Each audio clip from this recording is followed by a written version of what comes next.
Hey everyone, this is Jamie Gruber, and welcome to the Multifamily More Expert Series, where we dive deep into a specific topic with our expert guest in the place of multifamily, mindset, or anything in between. Today's guest is Matt Seeber. Matt is an investor from upstate New York, currently owns and manages 23 units across 9 buildings, and just went under contract on a 55-pad mobile home park, something that a lot of people are talking about right now. And by the time this releases, we will have had Brandon Turner on. He's been talking about mobile homes and investing in, parks around the country. So I wanted to get Matt in here and talk about it because I think it's a great topic to discuss. So Matt, welcome.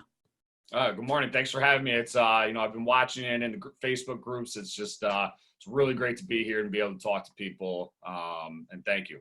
No, absolutely. For those of you who are in the Facebook groups, this is Hooligan 6. All right. This is Hooligan 6. Everybody knows that name. Everybody sees it. This is the guy. His real name you can see on the screen there is Matt Seeber, but this is good stuff. So let's talk about this. Let's talk about this mobile home park. So 55 pads. You were telling me before. Well, let's start with this. How'd you find it? Why mobile home? Let's go through like the beginnings of this story. Sure. So, I mean, I think like, most investors, I'm always watching content, YouTube, Facebook groups. And I've seen, not only that strong trend in multifamily and not single family, but I've just always seen mobile home parks get mentioned, even some strong investors, with thousands of units. I've even seen them making comments. Yeah, I wish I got into the Florida mobile home market, or I wish I'd been in mobile homes. So kind of piqued my interest looking into it. And so I started looking at mobile home parks close, because like always starting out in the asset class, you want to be able to make sure that you can manage and be on scene. So it was funny. There's kind of a roadblock in New York. There's this one broker realtor who was here, and I don't want to mention him by name, but I had reached out a couple times to him, and he was very, I guess you could say rude, and he wouldn't entertain offers. He wouldn't kind of talk. He was just kind of like, I had 3 different realtors of mine reach out to him, and they all said, same thing. Like, I don't know how this guy sells parks, but he had every listing up and down the east side of New York. And I mean, it was like every listing that popped up, I'd see his name. And I was like, man, this is, I'm not even going to call on this. I can't. So that was going on for about 8 months or so. And then I really, I had a good capital position. I had a couple investors lined up, and I was like, I really want to get into this mobile home park. So I started just cold calling off LoopNet and then just the regular listing sites, because that's the one thing in my network right now is I don't have a broker and agent who is in that niche of mobile home parks. So I started cold calling around off of everything I could, and eventually I get Gerard Curry. And I'll definitely say his name because he is aces. He has been in mobile home parks for 35 years almost. He's 65. He's bought them. He's sold them. He's owned them and managed them.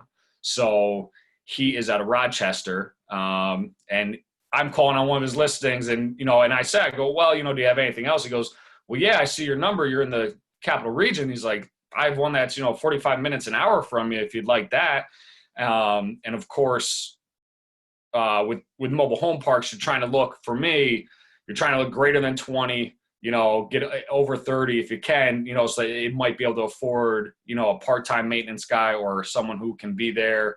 But you want to be under that like 80 to 100, because once you get up that big, that's when the institutions come in and start buying the mobile home parks. So that sweet spot is really in that middle ground there. And, he said, oh, it's 55 pads. And I was like, man, you can't make that up. I was like, perfect. Yeah. So he sent me over all the information and we started. Very cool. All right. So I'm curious with this broker that there was a rude one that you were telling. Yeah. Did the guy in Rochester have a relationship with this broker that was listing it? Like how did he break through? I'm just kind of curious how that worked. No. So actually he had, Jerry had heard of this guy's name before. He was like, I don't think I've ever talked to him, but I've heard about him. But Jerry had his own listings with his brokerage that he was able to offer me. So these are separate from this other. But so this one was one of Jerry's listings, the one that yes. you ended up. Okay, gotcha.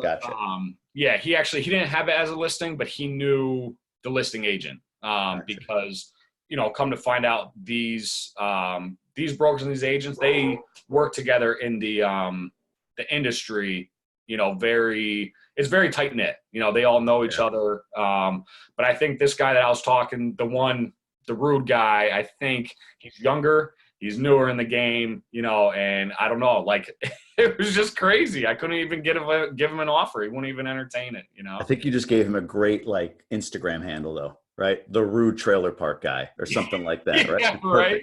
Yeah. Perfect. All right, so you find this 55 unit or 55 pad. I got to get the term. 55 pad park down. So you start looking at it. What attracted you to it? What did you see as the reason to go all in on this thing? Right. So I mean, at face value, the first hurdle is the unit size. So I said, okay, that's great. 55 is where I want to be. The second part is that there's only one park owned home in the entire park.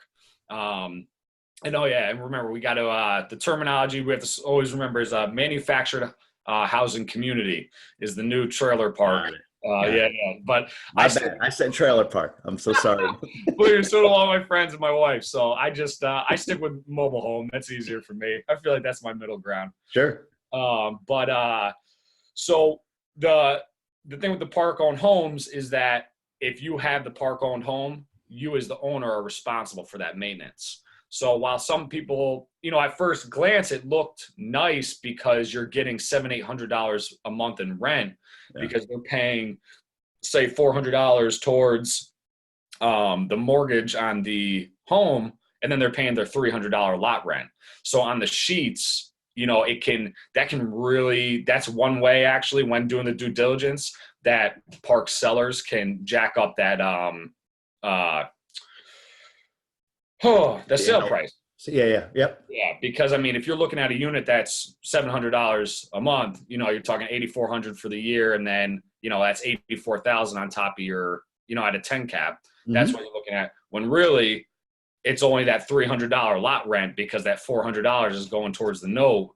So it's more like $4,200, and that cap rate that they're representing is about double what it actually should be, more than double. For what it should be. So sometimes they factor in those park-owned homes for a greater value than they actually are, and they won't show you what balance is left on the homes. Oh, interesting. So you only had to deal with this on one. So on one, correct. So for folks, somebody looking at a large community, that has a whole bunch, or even this size community that has 20 park-owned homes, right, you can get into a place where your view of the valuation and the ask price are going to be significantly different because they're going to try to leverage the what we call it, the home rent, and you're looking at it like, well, that's not real. That's not real. The pad rent is what you're really looking at, right? Yes, correct. The land rent. Yep. The land rent. Yeah. Interesting. Okay. Yeah. So that was good, and that's just one thing I would caution people is just make sure if it's a park owned home, you got to ask for each one of those homes, what the balance is left on the mortgage, what the person's paying towards it, because sometimes it might even be beneficial for you to just, one of the strategies is just to sell that house for that mobile home for $1, and then just have their pad rate what it is. But the thing is that once it's off your books owning the home, then you're not responsible for the maintenance. So that's where you want to get to, because right now with this park, everyone's responsible for their own maintenance. There's also a full-time guy who works there. And the benefit to him is one, he's about 60 years old. He's retired. I go out there, he's wearing, this is Western New York. Again, he's wearing like an NRA hat, he's talking about, and I'm like, okay, like, this guy is, very blue collar, but you can tell he knew the inside and the out of the park, but he doesn't actually live there. He lives about a mile down the road. That's interesting. Yeah. Yeah, which is good, because I don't, there's a lot of caution about having your manager, living there and, kind of holding court on your time that he's working on, talking to people and becoming too friendly, because then, you're going to see your rent collection go down. And, but he's worked there for like 25, 30 years, I want to say. And he works for minimum wage, 40 hours a week, whether he does 40 hours of work a week or not. But okay. Yeah, so there's, let me see. Oh, and I'm just another advantage of the place is that it's on municipal water. So, oh, okay. Yeah. So, I mean, obviously your big expense with the parks is going to be that sewage, your septic system, and then your water. So I've seen a lot of park owners, just it costs if you got to drill a new well and your well test every year, 2 years, and, replacing the pumps. So it's nice that it's on municipal water, but it's also not metered. Okay. What's the biggest challenge? So I've never looked at a mobile home park. Okay. So I have no idea, but I hear people talk about, I guess in a way it's almost like buying a C-class multifamily unit, but I hear people talk about the difficulty in trying to analyze. And you referenced the park-owned homes. Is that the most difficult piece of doing an analysis on a property, or is it just, mom and pop owner and books are all over the place? Like what was the biggest challenge that you faced in trying to analyze this deal? Yeah, I mean that's definitely, I think, the park owned home, trying to actually analyze what your homes are worth versus what the person's paying. It's going to be very hard to admit or get the seller to admit the honesty of the actual net income from those, even the gross income from that it's not 8,400 on 700 lot rent. It's more of that the 3,600 a year. So that's tough as well, because you're going to need to get all the paper on that. And then the other part is you're not going to be able to, like, when I've been out there 2-3 times now, and you're not going to be able to, go into all the units. You're not going to be able to go into mobile homes. It's people's homes. You technically don't have, Right. the standard rights to go in there. So that's difficult. But and then, the good thing is that this property manager who's out there, the park manager. So, I would say with the valuation portion, that park owned home is definitely the biggest chunk that takes a lot of time to do. Luckily, I only had the one, and I know it's very easy to figure out. But the second is, when you're multifamily, you kind of get a feel for the building when you walk in, and you're talking to the tenants, and you can see the deferred maintenance, or, what points are, and, just smelling a tenant's apartment, when you're viewing it, and just seeing how their kitchen is, like, you get to feel right away. You're like, okay, like, I know this, it's different with the park, because you're not dealing with, you're not dealing with the best people in the world. You know what I mean? So it's kind of like your gut is kind of going back and forth, but it's still being through, hundreds of apartments and those units, you can still get a little bit of the feel and trust your gut as far as how they've upkept their flashing, their vinyl, their siding, their roofs, and see what they have in their yards. If you have the proverbial trailer park, auto zone, collection out front. Yep. I will say that part was a little daunting, because normally when because I probably walk through 3 deals, apartments every day, or every week. And you kind of get that feeling like right away, and you can trust yourself, not even looking at the sheets. But that was a little tough with the mobile home park, and that's more of like a, spiritual thing, I guess, difficulty. Sure. But I think it definitely factors, No, makes sense. So now, so you're looking at this property, I'm assuming you're looking at, all right, what's the potential that I can do? What can I do with this thing to turn it, or to improve upon it, to add value to it? Yeah. What were like the top 3 things that you're looking at from a value add perspective, or top 2, whatever that, maybe it's 1, I don't know, but whatever the top couple things are. No, absolutely. So this park is located 10 minutes from Sacandaga, the lake there, which is a really nice lake. The rents are only $300 a pad. Market rent in the area is $430. Wow. Right. And the rents haven't been raised in probably, I don't even know, I want to say 7-8 years. Do you have to do anything to get to 430? I mean, obviously you have to raise the rents, but I mean, is there like a 3 or 4 value add things that you have to do to or not value add, but like deferred maintenance things before people would be willing to pay 430, or is it ready at 430 now? So, I mean, running the numbers on that, it's probably ready for it's ready for 400. I mean, that's for sure. I mean, it hasn't been raised in probably a decade. I keep going back to 8 years. So it's probably 8 years it hasn't been raised, but it's, I mean, it's ready. You know what I mean? The people have been there for a long time. But New York and even if I lost 10 homes, the difference of the rent raise would make up for it pretty much. You know what I mean? And that's the beauty is people aren't going to, and not to seem like, oh, I can raise rents no matter what and treat my tenants however I want because they're not going to leave. Right. But you can be fair. It's not like an apartment where you're like, hey, listen, I'm going to raise your rent by, $130. And people are like, well, what the heck? Like, I mean, they're still only paying $430 for a plot of land, a park, and they own their own home there. And it's very costly to move their homes. It costs anywhere from like probably $4,000 to $8,000 to pick up their home and move it. So for $1,200 a year, right? If you went to $400, it's going to take them 7 years to hit, yeah. Okay. I get it. And some of them think that way. And hey, if that's how it is, that's how it is. But I mean, it's not like I'm looking to gouge them. I wouldn't put it up to $430 right away. I've seen some examples where park owners have, and they didn't lose a single person on a 75 pad mobile home park.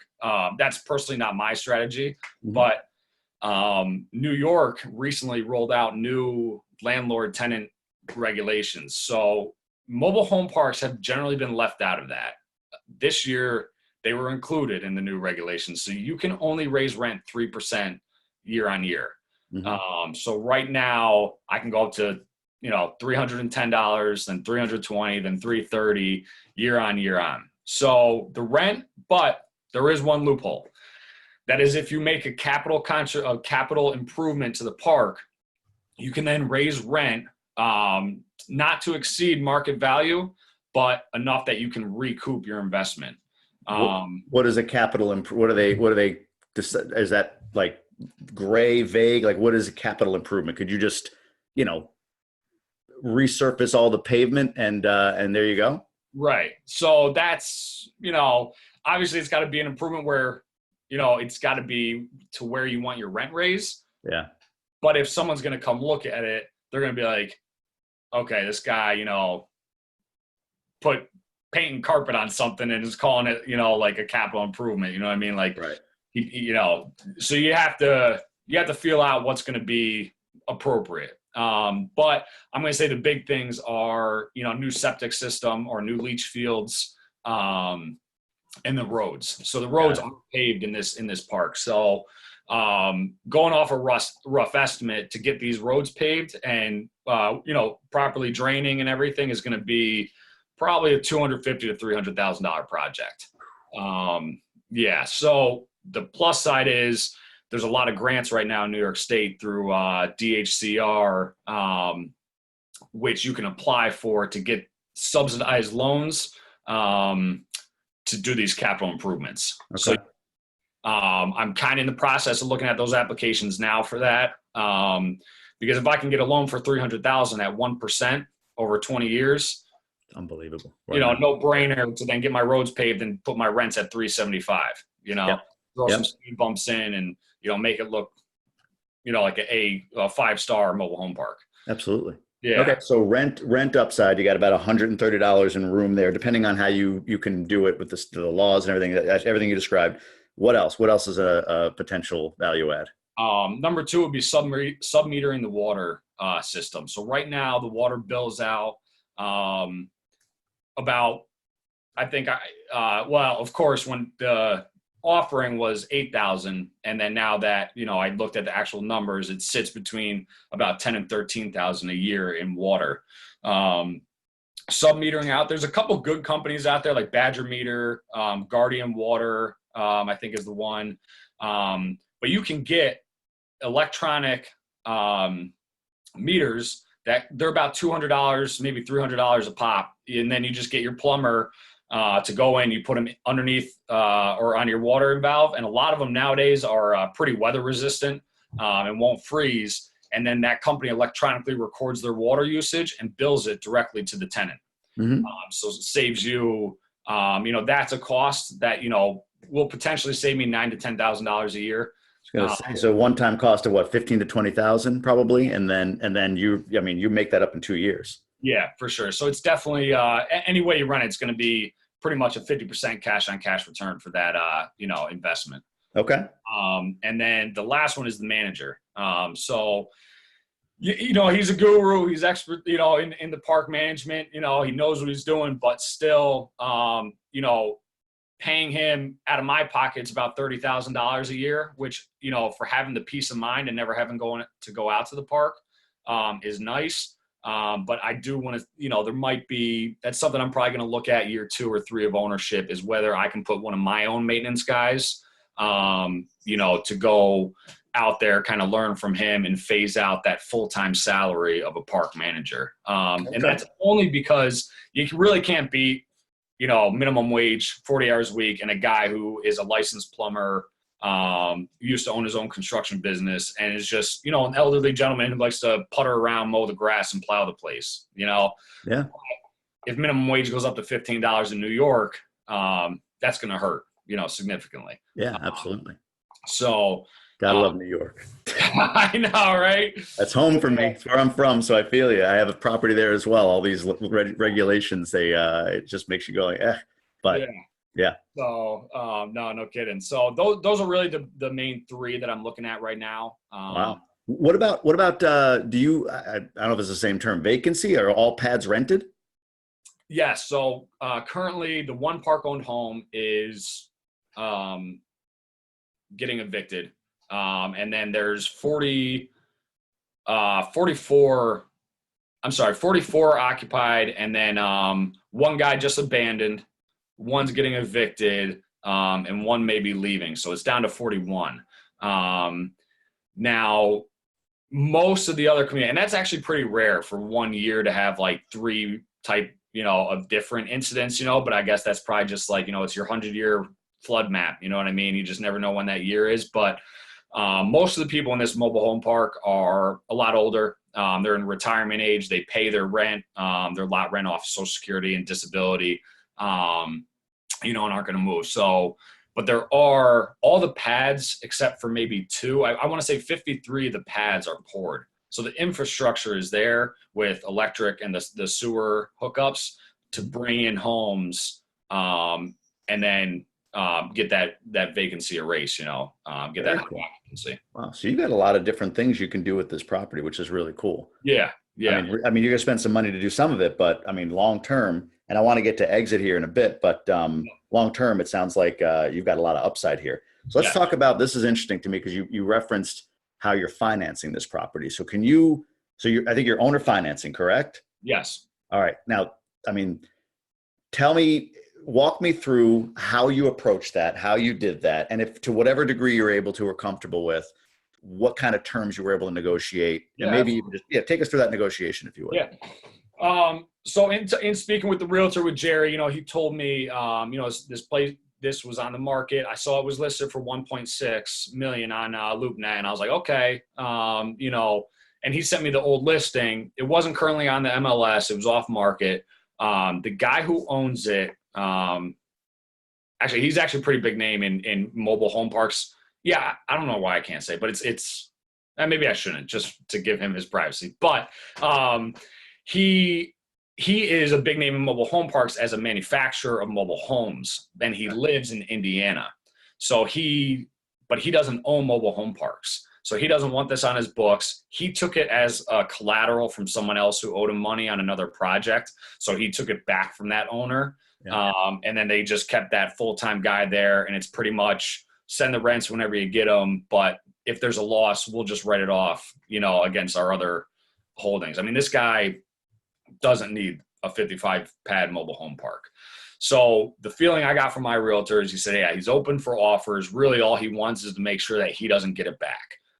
So they're looking for someone who knows how to run a business. I said, okay, great.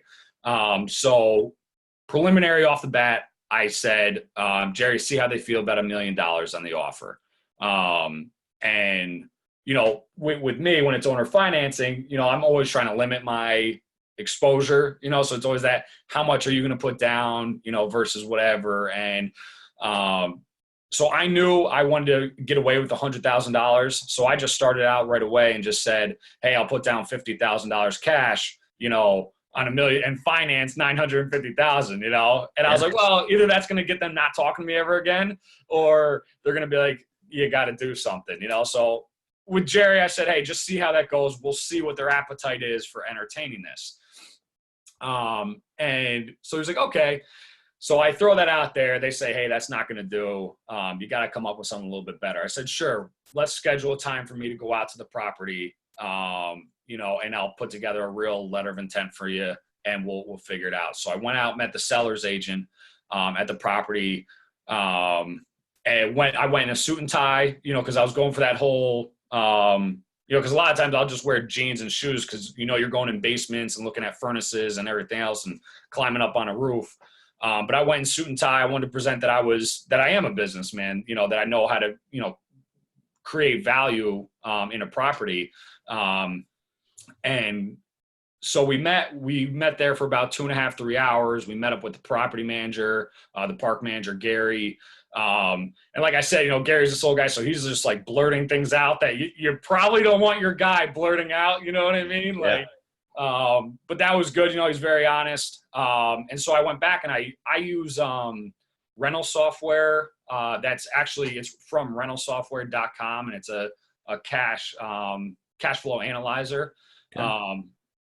So I sat down and I just crunched the numbers based off, and they gave me a decent packet of due diligence stuff, rent rolls. And that's the other thing actually I wanted to mention is that with the mobile home park, your rent might be $300 down the line for all your tenants, but then with their star return for the taxes, they will, their rent will be reduced by their star amount monthly. So it might be $300, but your actual economic rent roll from them is $254.14 each month.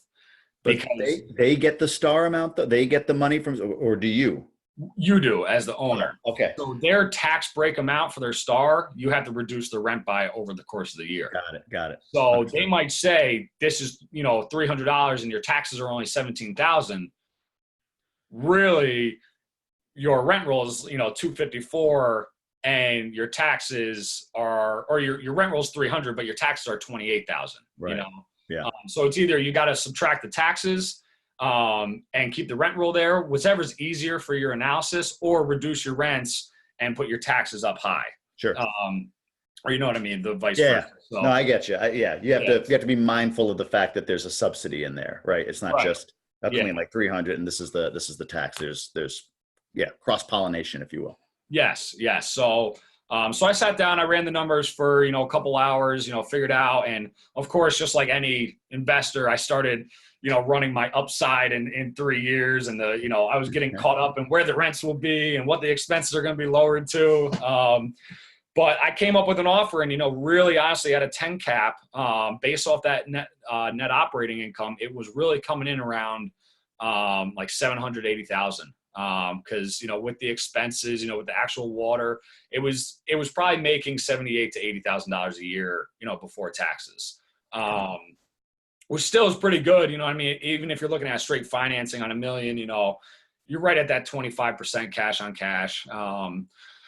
So I went back and I gave them all my numbers that I ran, and I said, hey, and I drew up the letter of intent and said, I'm willing to do $875,000, putting it down to like an 8.7 cap for the owner financing consideration with $100,000 down at 5% interest.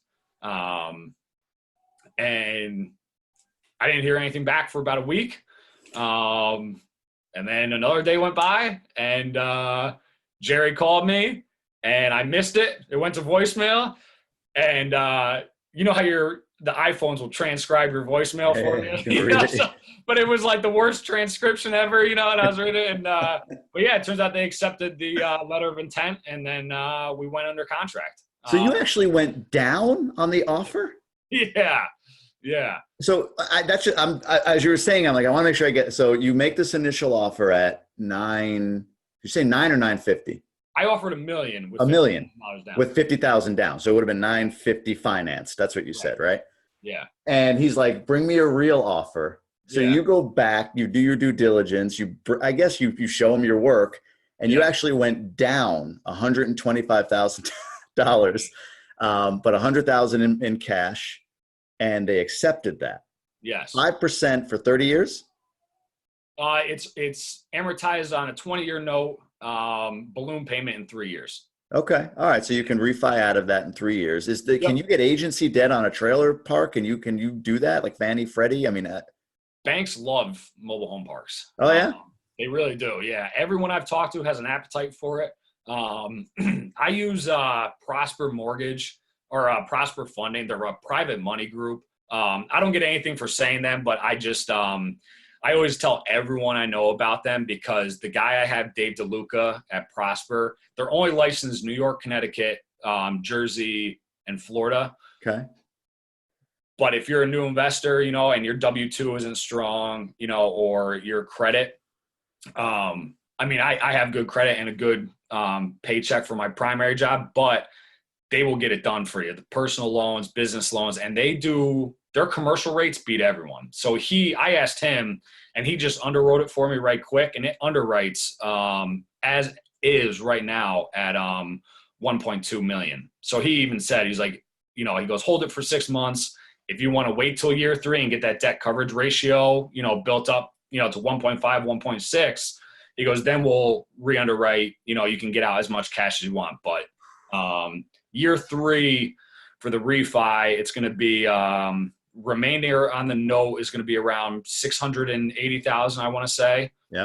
Because it'll be starting at 775, so it would be about 680 for the note for the payoff amount. And if I do nothing else except raise the rent 3% year on year, it'll underwrite for probably about 1.3, 1.4 million on the cash out. And if you do get your rents to market, you're probably talking up in the high ones, maybe 2 million. Yes, easily. Yeah. I think it was about 2.2. So you can get, wow. So 2.2 million against a $600,000 note or $700,000 note at that point, what'll be left, plus whatever, say $300,000, $350 in renovations you need to do to get the place to market based on those laws in New York. So you're talking $1 million in, $2 million out. Yes. I mean, $2 million after an 80-20 financing. What do they do in the mobile home? I'm not sure actually. Because I'll be going through the private guy with Dave DeLuca and Prosper. It's interesting. Like, normally that your bank financing, they sit with your commercial buildings, fixed for 5 years, then it goes variable, underwrite option at 10-year, on usually a shorter, 20-year note. Prosper, I mean, they just have so many programs because it's just a different pool of people and their appetites and what they get, that he's written me commercial contracts on a 6 unit for, like 20% down, fixed rate at, 5% for 30 years. Crazy. So we'll really have to see when that comes, but he said that they want the deal. He's like, just bring it to us first. Let me get first crack at it. He's like, cause I want this. Tons of upside. So, all right. So, I'm going to assume sorry. No, go ahead. You're going to assume. I'm going to assume it's just that, it's probably something like the 80-20, or 25% on there. Unbelievable. Yeah. I just got to do this for the sake of my own brain here. I mean, you're getting me excited about it again, all over again. I mean, I always have to like calm myself down when looking at this because I'm excited for it. At 25%, that's 1.65. I mean, you're gonna, you could take hundreds of thousands of dollars into your next deal. Yes. I mean, you're talking on your own. You're not syndicating or whatever. You could be buying. What's 650? I'm just kind of curious. What would that be? I'm doing that wrong. But that's got to be, I mean, you're talking a multi-million-dollar multifamily property or Class A mobile home park or whatever at some point down the line. Yeah. Wow. So that day job.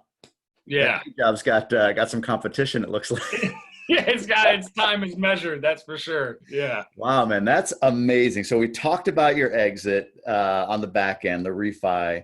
The financing is incredible. Something I wanted to highlight, you made the point about owner financing, and I honestly, I have not been successful with that yet, but everyone I talk to is, and this is why I love doing this, because I learn from you guys. You leaned into it in the beginning. What was this guy's need, right? He took this property on collateral. He doesn't want to be in the mobile home park business. He wants to be in the manufacturing mobile home business, excuse me. So what's his need? He wants out. And you leverage that to say, okay, I can get you out, and here's how I can get you out. Do this for me. I'll get you $100,000 in pocket, whatever. And you actually went down on your offer. It's the second point, but showed the numbers on this. And the only experience I have was I didn't get the property, but I think it was a $1.6 million ask on a multifamily property. We analyzed it at $1 million. The broker kind of, oh, wait, $1 million. I said, well, let me go through it with you. And I walked through the analysis, and I remember the pause, and he goes, yeah, I can't argue with that. But he goes, but he's not going to accept it. Right. Right. So, it didn't, but the point is you show your work, you show your due diligence, which you did, combined with the fact that you knew what his need was and you leaned into that. It wasn't about what you wanted per se. It was saying, this is what the property's worth. I know you don't want to be in this business. We can do this mutually beneficial, make this a mutual, whatever. We can make this mutually beneficial. Right. And that's how you acquired a park that, based on the numbers, like you said, with effort, without effort, either way, you're walking with hundreds of thousands of dollars at refi for you to be able to roll into your next, by the way, tax-free at refi in a high tax state, that you're going to be able to walk into another deal with at some point without having to worry about 1031s in 6 months. And am I not overpaying and all that stuff? It's just capital for you to deploy into another deal at some point in the future. And you may be positioning yourself, not to get over the top here, depending on what happens in the next 3 or 4 years, if that's when you reposition and take that money, you could be pulling capital or pulling money out at the time when it's a really good time to buy. Right. If this thing turns around, right? So yeah. And that's what I'm hoping, that it's really going to be the springboard into, probably my first A-class, high unit property. This is like check down the line, don't screw it up, man. I know. Yeah, that's the thing. So, yeah, it's but no, it is, and it's good because that's mainly some people's concern with owner finance, and I always pitch it, the tax benefits to them, the tax benefits to me. Like, I don't try to minimize my gain from it, because I'm just like, hey, I'm making out here. My closing costs are about not even halved. I mean, it's like you lose 75% of your closing costs when you do owner financing. But yeah, he wanted to make sure he wasn't getting it back like everyone else. Well, some people owner finance because they want to get it back. You know what I mean? They, some people, you never know. But, and then I saw the good thing about Jerry was that, and I did fail to mention this, is that he had represented a buyer on this deal before. And it fell through after about 3-4 months. Yeah. And this buyer wanted 3% interest on owner financing. And that was the sticking point. And this guy was offering $1.1 million and $200,000 down. But he stuck at 3%.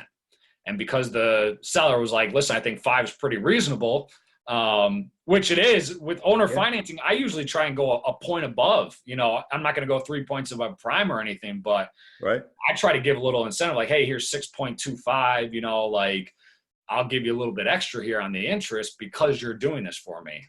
So when I heard 5, I was like, that's very reasonable. It's almost right in between that residential and commercial rate, so that was great. Well, and so you show up in a suit, shows you're a closer, you've got a portfolio behind you, even if you didn't, right? Especially if you didn't, how you showed up, right? You could have showed up with just, hey man, I own property, I close, right? So you could be taken seriously based on your portfolio, but you went the route of saying, no, I'm going to show up and show that I am a guy, that I'm a businessman, I get things done, right? So if you're somebody who's just starting out and saying, wow, yeah, great, this guy's got 23 units. Of course he has credibility. Well, but he could have easily shown up in, like you said, jeans and a t-shirt, ready to walk this property and, get a little dirty or whatever, but decided that, no, I'm going to show up and show him that I'm a serious buyer here. So if you are new and don't have a portfolio to leverage as your credibility, you do have the ability to show up like Matt did, right? And show that you're serious about this. And then to be able to show the work, come up with the price, reasonable interest rate of 5%.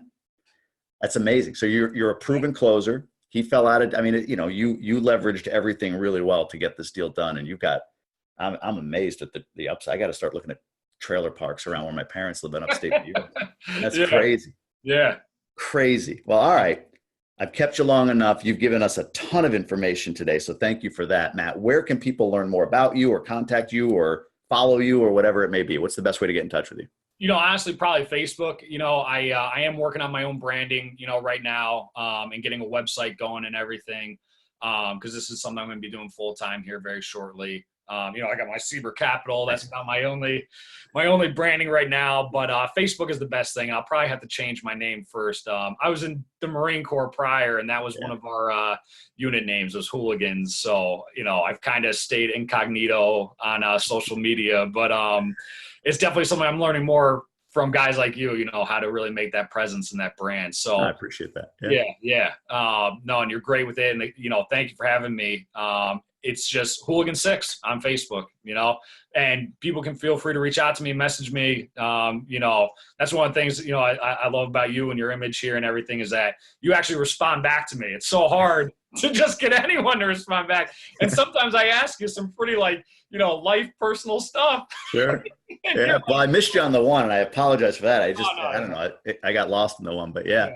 No, but that, the group's great and everything. I love being a part of it. You got a great community going. And I think one of the best groups and just talks and discussions that I've seen, in the last probably 2 years of following this content. Oh, man. Thank you. I appreciate that. That means a lot. I spend a lot of time and energy on it. So it means a ton to hear that from folks that are actively participating like you. So thank you for that. No, yeah, definitely. Please keep it up, Absolutely. Cool. So, all right. So Hooligan6 on Facebook, soon to be SeeberCapital, maybe.com. We'll see, but you can see it on the shirt. So at some point, people will be able to follow that. Great topic, man. Thank you so much for the information today. And I hope you have a wonderful day, and everybody out there, please feel free to hit up Matt at Hooligan6 on Facebook. So thanks, Matt. Thank you. All right, man. Appreciate it. All right. I'm going to stop the recording.